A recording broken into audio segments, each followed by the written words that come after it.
7 cars, each one insured for a sum with 8 figures in it, sold for $300 to a man in a scorched work jacket at a scrap auction on a Tuesday morning nobody important bothered to attend. A week later, the CEO who sold them stood at his gate with an offer of $100 million and no assistant and no entourage. Only the particular stillness of a woman who has stopped trusting her own signature. Why would a company pay to destroy assets worth more than the company itself? That question sat underneath everything that followed, and the answer would not come cheap or fast or from the direction anyone expected. Stay through to the boardroom, because the real fraud was never the sale. It was who signed for it. The gate in question belonged to Marsh Salvage and Recovery. 4 acres of stacked frames and cannibalized parts on the county line, where Everett Marsh had spent 8 years building a business modest enough that nobody asked where he'd learned what he knew. He was 38 years old, and he answered the phone the same way every time, flat and unhurried, as if nothing that had ever happened to him justified urgency. The 7 cars arrived on a flatbed on a gray Tuesday, towed in from Callaway Motor Works scrap lot after a company he'd never done business with decided they were worth less than the fuel to haul them away. He paid the auctioneer in cash, folded from a coffee can in his truck, and he did not smile when he signed the release.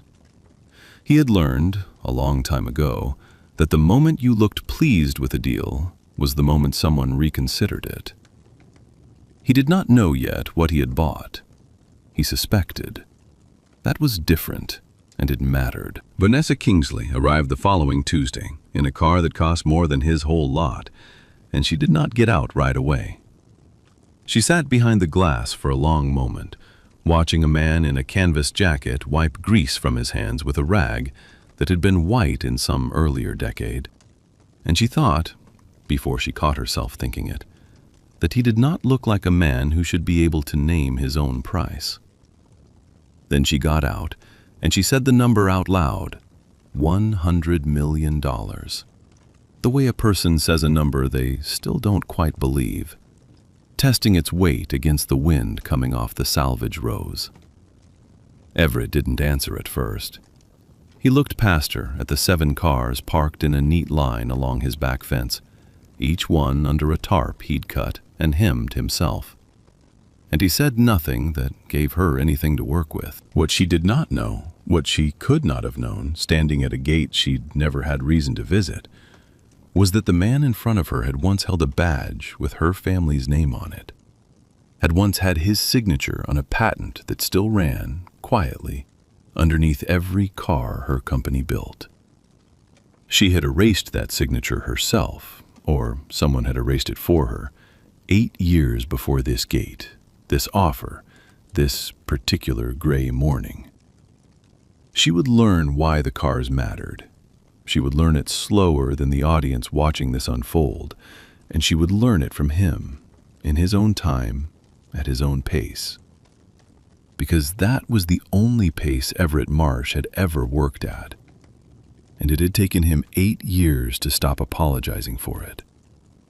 Before any of that, though, the offer, the gate, the number spoken like a confession, there was a smaller morning, 3 days before the scrap auction, that had nothing to do with Callaway Motor Works at all. It started, as most of Everett's mornings did, with a sock pulled higher on one foot than the other, and a 9-year-old's voice asking whether the eggs were the kind with the good yolks or the kind that just looked like it.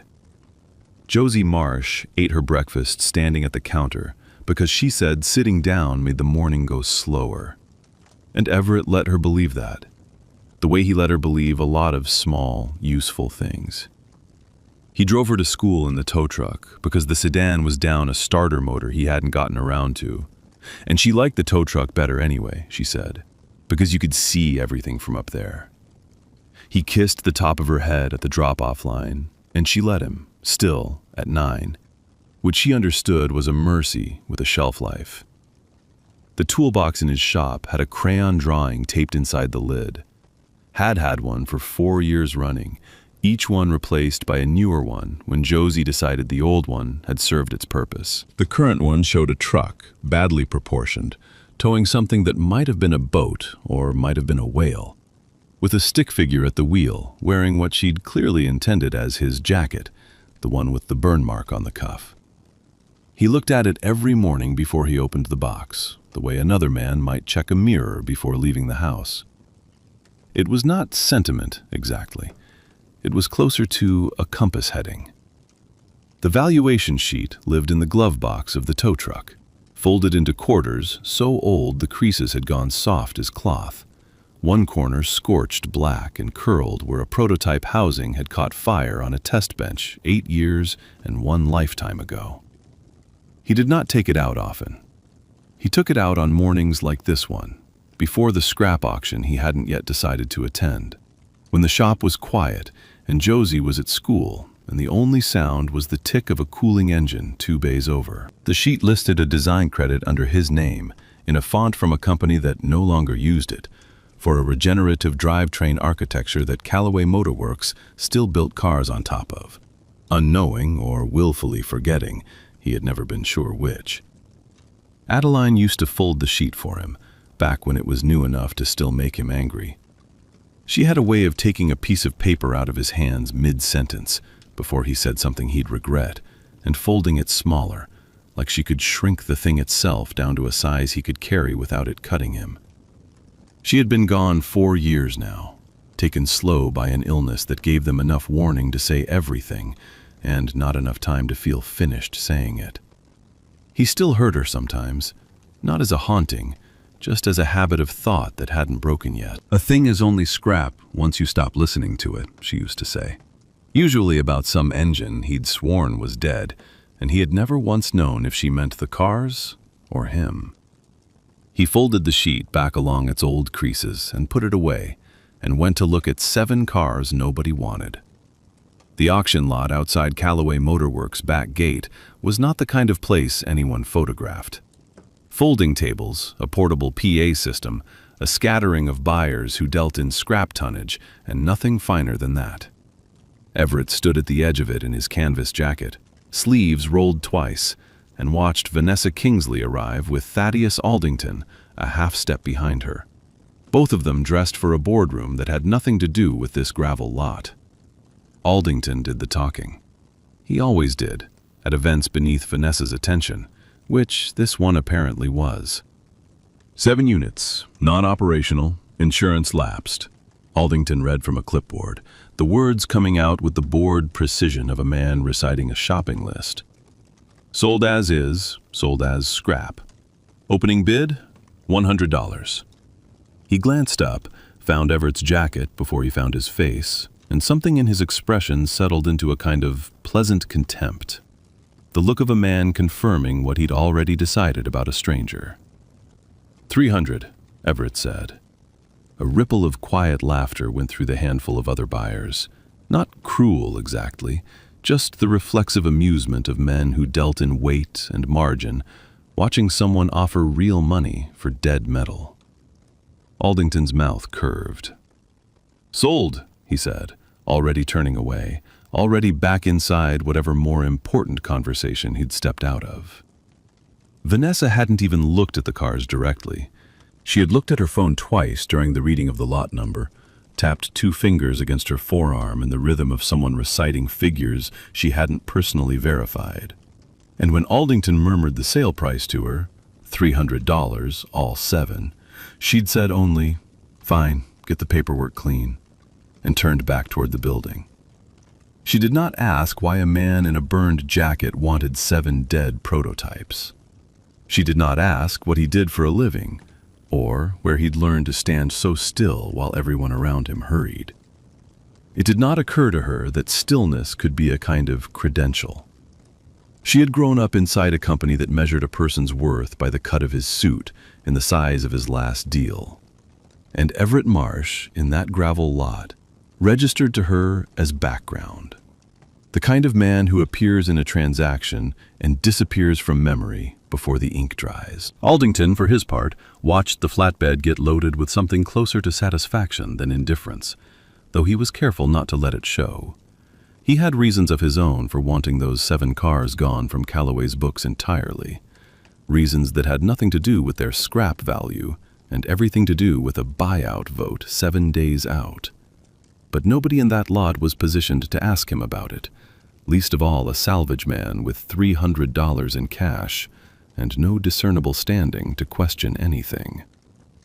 "Paperwork's clean," he told Vanessa again as they walked back toward the building, and she nodded without looking at him, already thinking about the next thing on her calendar, already forgetting the gravel lot and the tarps, and the man folding a bill of sale into his jacket pocket like something worth keeping. He did keep it.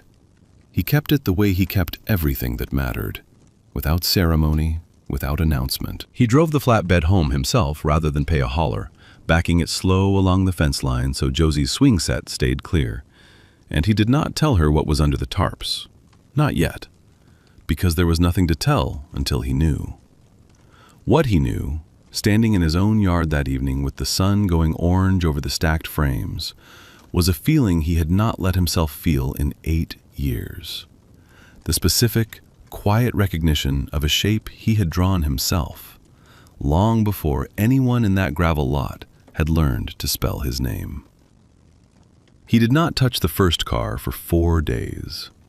This was not hesitation, it was method. The same method that had once made him the only man in a building of 40 engineers whose calibration nobody double-checked, because his was never wrong. He walked the length of the car each morning before he opened a single panel, running his eyes along the seams the way another man might read a face for a mood. He listened to it the way Adeline used to say he listened to everything that mattered to him. Not with his ears first, but with his palm flat against the housing, eyes closed, breath slowed down to something closer to sleep than attention. Josie, home from school on the second day, stood at the shop door and watched him do it for a full minute before she asked her one question, the only one she ever needed to ask about anything. "Is it saying something yet?" "Not yet," he told her. "It's still deciding if I'm listening." By the third day, he had the housing open, and by the fourth, he had traced the regenerative core down to its calibration board, a component so specific to its architecture that only someone who had designed the architecture would know to look at it twice. He noticed the anomaly the way a man notices a misplaced word in a letter he wrote himself years ago. Not as an error exactly, but as a wrongness that sat just beneath the threshold of explanation. The calibration pattern etched into the board's firmware did not match any sequence Callaway Motorworks had ever published, patented, or documented in any manual he'd seen cross a service counter in 8 years. It matched something else. It matched a sequence he had never written down at all, because it had never lived anywhere except in his own hands. He did not tell anyone what he suspected. He did not, in fact, fully let himself think it in plain words, not for 2 more days, because plain words had a way of making a thing real before you were ready to carry the weight of it. Instead, he worked the way he always worked, slow and exact, testing the same connection points 4 and 5 times, cross-referencing what little documentation existed for the platform against the ghost of a system he remembered building at a drafting table that no longer existed, in an office that had been renamed twice since he'd last stood in it.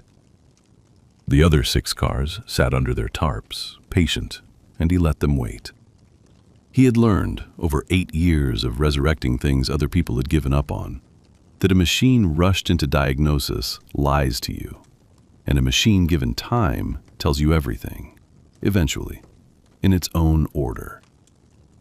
He kept a coffee can of bolts sorted by thread size on the bench beside him, and he kept Josie's drawing taped inside the toolbox lid.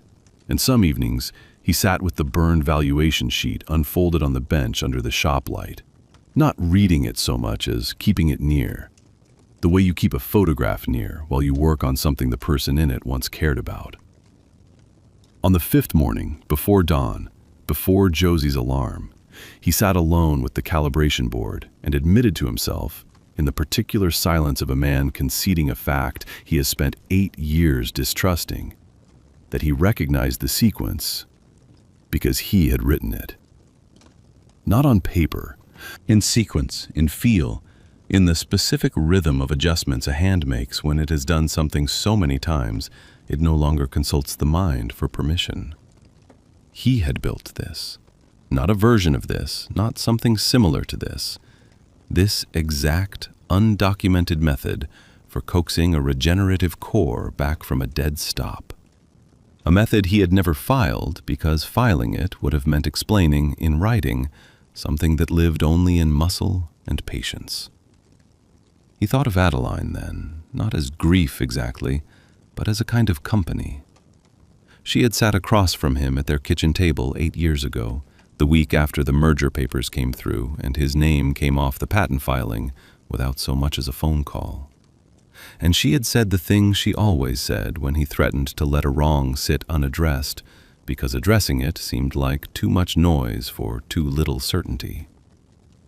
A thing is only scrap once you stop listening to it. He had thought at the time she meant the drawings in his old office, boxed up and left in a hallway. He understood now she might have meant him. He closed the panel gently, the way you'd close a door on a room where someone was finally sleeping, and went to wake his daughter for school. Dale Pruitt had not seen Everett Marsh in 8 years, and he recognized him from 40 feet away by the way he stood at the open hood of the first car, weight settled evenly, one hand resting flat on the housing like he was taking its pulse. Dale ran the assembly line at Callaway Motor Works now, had worked his way up from the floor over a decade and a half, and he'd come out to Marsh Salvage on an errand that had nothing to do with any of this. A favor for a cousin, a part he needed cheap. And he'd stopped at the gate because something about the posture at that open hood had snagged an old, half-buried memory loose. He'd worked under Everett once, back when Everett had a badge that said, Lead Powertrain Architect, and an office with his own name on the door, before the merger folded 3 divisions into one and folded Everett's division out of existence along with it.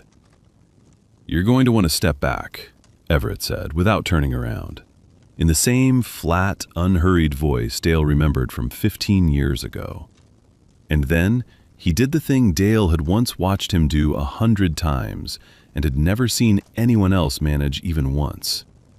He ran a calibration sequence through the regenerative core by hand, off no manual, off no documentation.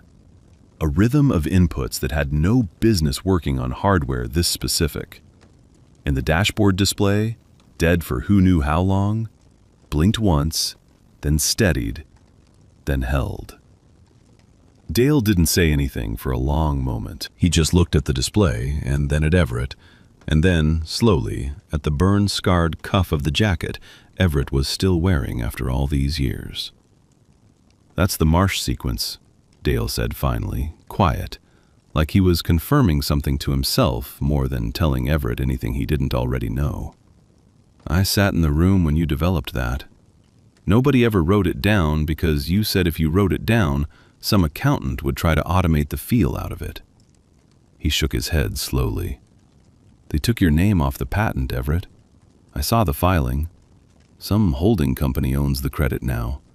Aldington's people restructured everything after the merger, and your name just wasn't on the new paperwork. I asked about it once. Got told the architecture was reassigned during consolidation. Nobody ever said your name again after that. Everett didn't answer right away. He wiped his hands on the rag hanging from his back pocket, an old habit that outlasted the reasons for it, and he looked at the 7 tarped shapes along his fence line the way a man looks at a decision he made a long time ago and is only now allowed to feel the weight of. They didn't route these to a proper archive, Dale said, working it through out loud, the way he used to when they'd troubleshoot a line failure together back when they were both younger and less careful. They routed them to scrap, insured for 8 figures apiece, and somebody signed off on selling all 7 for gas money. He looked at Everett, and something sharpened in his face. That's not a mistake, Everett. Nobody makes that mistake by accident. No, Everett agreed. They don't. It was the first time in 8 years anyone at Callaway Motor Works had said his name and meant it as recognition rather than a name on a list of old employees nobody bothered to track. It did not feel like triumph. It felt, if anything, like the beginning of a debt someone else didn't yet know they owed. And Everett understood, standing there in the low evening light, with Dale Pruitt looking at him like he'd seen a ghost stand up and ask for coffee, that the hardest part of this was not proving what he'd built. It was deciding what to do with the proving now that it was done. And the 7 cars behind him had gone from scrap metal to something that would not stay quiet much longer, no matter how patiently he'd have preferred it to. The internal review Vanessa Kingsley ordered was supposed to take an afternoon. It took 3 days, and by the end of it, she was sitting in her own conference room at 9 at night with a stack of documents she kept rereading as if a 4th pass might change what the first 3 had already told her. The insurance appraisal on the 7 prototypes had been filed 11 months earlier, signed by a certified appraiser named Roderick Callaway, a distant cousin of the company's founding family, kept on retainer for exactly this kind of paperwork. And it valued all 7 units, combined, at just under $7,000. Salvage value, scrap tonnage plus parts. She had the actual engineering specifications open on the screen beside it, cross-referenced against the platform's original certification filings. And the number that should have been there, the number any competent appraiser would have reached with even a cursory inspection, sat closer to $320 million. 40,000 times what had been declared. She read that ratio twice, and then had to stand up and walk to the window, because sitting with it felt like sitting too close to a fire. Did Callaway ever actually inspect the units? She asked Aldington, who stood near the door with the particular stillness of a man choosing his words before he'd fully decided what story they belonged to. He reviewed the file, Aldington said. Standard practice for end-of-life assets. He didn't put eyes on them. The file was sufficient for the classification. She looked at him for a long moment, and something in her, not suspicion yet, not quite, but the early cousin of it, noted that he answered the question she'd asked by answering a different, safer one. She let it go for the moment, because a larger fact had surfaced in the same 3 days of digging, one that made the appraisal look less like negligence and more like a single tile in something bigger. Harrington Dynamics, a rival manufacturer twice Callaway's size, had submitted a formal acquisition proposal 4 months earlier, one she'd been quietly shepherding toward a board vote scheduled for the coming week. Buried in the proposal's conditions, buried the way things get buried in 300 pages of exhibits nobody reads cover to cover twice, was a clause stating the acquisition price assumed the prototype line was legally and financially dead, its liabilities discharged, its intellectual property folded into the sale at 0 incremental value. If the prototypes were worth $320 million and functional, the entire valuation of the deal shifted, and not in a direction that favored Harrington closing quickly and cleanly. Someone had needed those cars gone, on paper and in fact, before the board voted. Someone had needed the world to believe 7 flagship prototypes were dead weight, worthless, safely disposed of, so that a deal contingent on their worthlessness could close without anyone asking an inconvenient question at the 11th hour. She thought of Everett Marsh's face at the gate a week ago, folded and unreadable, and of Dale Pruitt's message that morning. 3 lines, no elaboration, the kind of message a careful man sends when he doesn't yet know how much trouble he's stepping into. Informing her that the salvage buyer had gotten 1 unit running, using a calibration method traced to a patent filed under a name she did not recognize and a division she did not remember existing. She had not put those 2 facts beside each other yet, not fully, not in the shape they were about to take. But she stood at that window with the appraisal in one hand and the acquisition clause in the other, and she understood, with the particular cold clarity of someone realizing a fire has been burning under the floorboards for longer than she's been in the room, that whatever was happening to Callaway Motor Works had started long before this week, and that she had signed things, many things, in the ordinary blur of a job that generated 100 signatures a day, without always reading them the way she should have. "Pull the original scrap authorization," she said. "I want to see my signature on it myself." Aldington's stillness, for just a fraction of a second, tightened into something else entirely, though he recovered fast enough that she nearly missed it. "Of course," he said, and left to retrieve it. And if she'd been watching his hands instead of his face, she might have noticed they weren't quite steady. Dale found the mismatch at 11 that night because Vanessa had asked him directly. An unusual thing, a CEO calling a floor manager's cell phone after hours. To walk her through the archive logs a second time, slower, and to explain to her exactly how a document got a signature attached to it inside Callaway's systems. "Every digital sign-off carries a timestamp down to the second," Dale told her, sharing his screen from the small office off the assembly floor where he still worked most nights out of habit.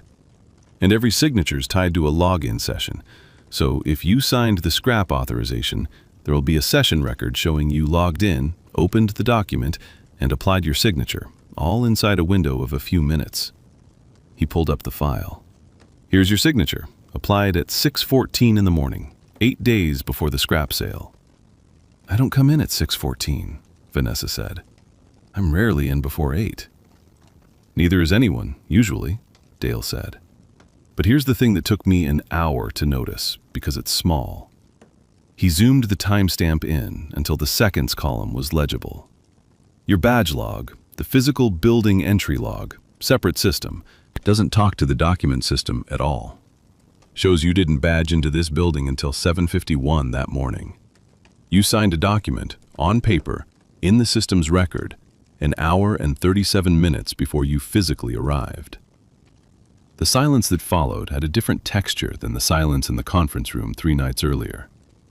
That silence had been dread.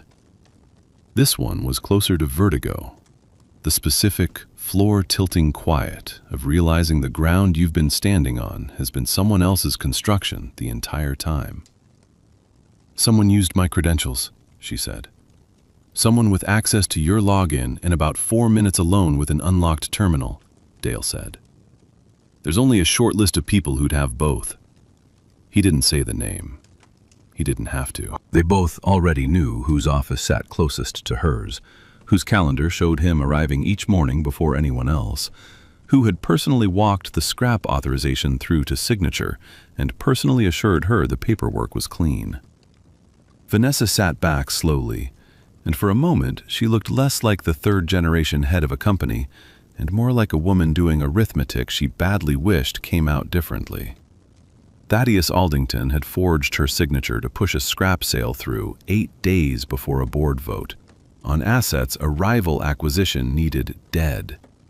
And he had done it cleanly enough that it would have vanished into the ordinary churn of 1,000 small approvals. Except that the men he'd dismissed as worthless in a gravel lot had turned out to include the one person who could make those assets speak again, and the one person patient enough to notice a timestamp nobody else had thought to check twice. "The vote's in 2 days, she said, mostly to herself. "Then you don't have time to be embarrassed about who has to help you fix it," Dale said, not unkindly. And she understood, with a clarity that felt almost merciful in its simplicity, that the man in the canvas jacket at her gate a week ago was the only person left who could tell the board the truth in a way that would hold. She drove to Marsh Salvage the next morning without an assistant, without a driver, and she stood at the gate the way she had a week before, except this time she did not lead with a number. "I need your help," she said, "and I don't have the right to ask for it." And Everett, wiping his hands on the same rag, looked at her for a long moment before he told her to come inside and see the car for herself. The boardroom at Callaway Motor Works had windows on 3 sides and a table long enough to seat 20, and on the morning of the vote it held considerably fewer than that, Because Vanessa had trimmed the guest list to the people who needed to hear the truth firsthand, rather than through a memo. Dale Pruitt sat near the door with a folder of archive logs. The board's independent auditor sat at the far end, a woman named nothing that mattered to the story, except that she had no stake in either outcome, and had spent the previous night cross-checking every figure Dale handed her. Everett stood, rather than sat, near the head of the table, in the same canvas jacket, because he had never owned a suit, and had decided 8 years ago he was done pretending to be a man who needed one. Vanessa laid it out herself. She did not soften it, and she did not perform contrition for the room's benefit, which was, in its own way, the most convincing thing she could have done. She walked them through the appraisal that had valued $320 million of prototype architecture at scrap tonnage. She walked them through the acquisition clause that made the entire Harrington deal contingent on that valuation holding. She walked them through the timestamp Dale had found, the badge log that placed her physically absent from the building at the moment her signature was applied. And she said, plainly, without flourish, that Thaddeus Aldington had forged her authorization to push the sale through before anyone could discover the cars still worked. Aldington, seated halfway down the table, did not deny it with any conviction. He tried for a sentence or two the practiced calm of a man who had talked his way out of smaller rooms than this one. Something about standard procedure, delegated authority, a misunderstanding of protocol. And then the auditor read aloud, in a flat administrative voice that made the words land harder than any accusation could have, the exact minute-by-minute reconstruction Dale had built. The terminal, the timestamp, the badge log, the post-merger executive position he'd been quietly promised at Harrington, contingent on the deal closing clean. The room did not gasp or erupt. It simply went still. The particular stillness of people watching a man's story collapse under its own weight. And Aldington sat back in his chair and said nothing further. Because there was nothing further that would help him. Nobody savored it. Vanessa did not raise her voice, and Everett did not look at Aldington at all, because whatever satisfaction there might have been in that moment was smaller, he found, than he'd once imagined it would be. When it was over, when the board had voted, unanimously, to suspend the Harrington acquisition pending a full re-audit and to remove Aldington from every position he held, Vanessa turned to Everett in front of all of them and said the thing she had come to say. The buyback offer stands. $100 million, full public credit restored, your name back on every filing that ever should have carried it. You could have all of it by this afternoon. The room waited. Everett was quiet for a moment, and in that moment he thought, not for the first time that week, of a kitchen table 8 years gone and a woman folding a piece of paper smaller in his hands. Adeline used to say a thing was only scrap once you stopped listening to it. And he understood now that she had never meant only the engines. "I don't want the $100 million, he said finally, and the room's stillness shifted into something closer to disbelief. "I want my name back on the patent, not for the money it brings, for the truth of it. And I want a fund set up for the 400 people on that assembly floor, so none of them lose a job over paperwork some accountant will draft to make this quarter look clean. That's the whole ask."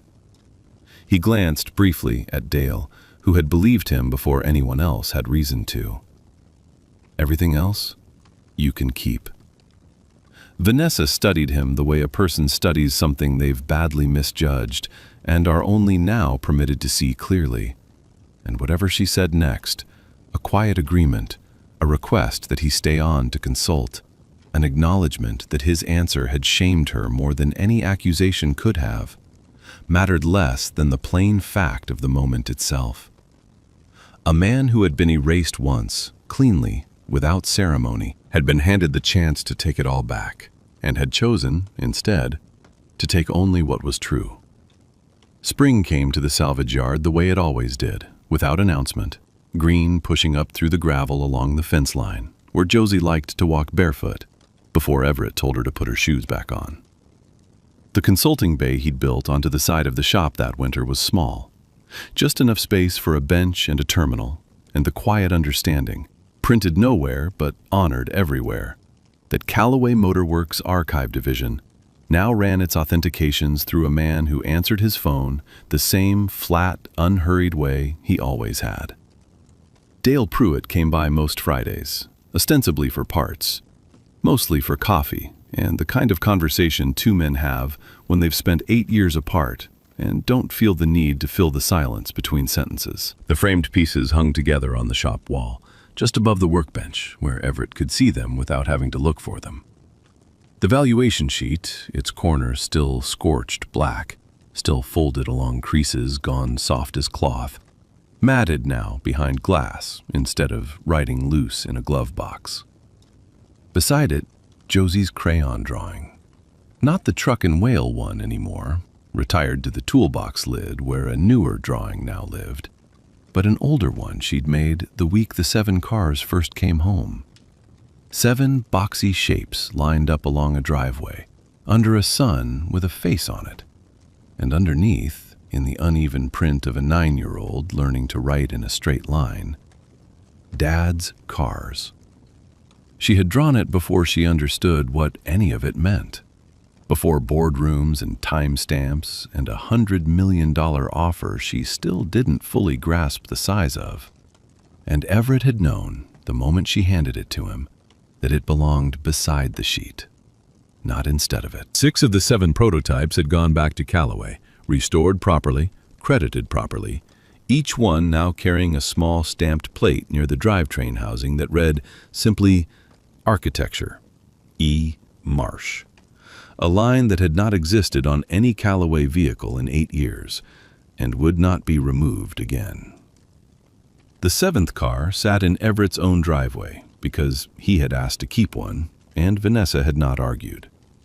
He was out there on a Saturday afternoon in early spring, sleeves rolled twice, tightening a bolt along the 7th car's undercarriage with the particular care of a man finishing something rather than starting it, when Josie came out, barefoot, despite every instruction to the contrary, and crouched down beside the framed sheet he'd propped temporarily against the porch step to photograph for Dale. She traced the burned corner with one finger, slow, the way her father traced a housing before he opened it, and she didn't ask what happened to it, because she already knew that story, the way children know the stories that matter most, in pieces, repeated, until the pieces make a whole she carries without needing it explained again. "Is this one saying anything yet?" she asked, nodding toward the car, echoing a question she'd asked him once, in a different season, over a different engine. Everett tightened the last bolt, wiped his hands on the rag from his back pocket, and looked at the 7th car the way he looked at everything he'd ever built and nearly lost, with the quiet, complete attention of a man who had learned, the hard way, and then the right way, that some things only stay scrap for as long as you let the world convince you not to listen. "Yeah," he said, "it's saying it's home." If you believe the quietest person in the room is often the one holding the truth, you already know how this ends.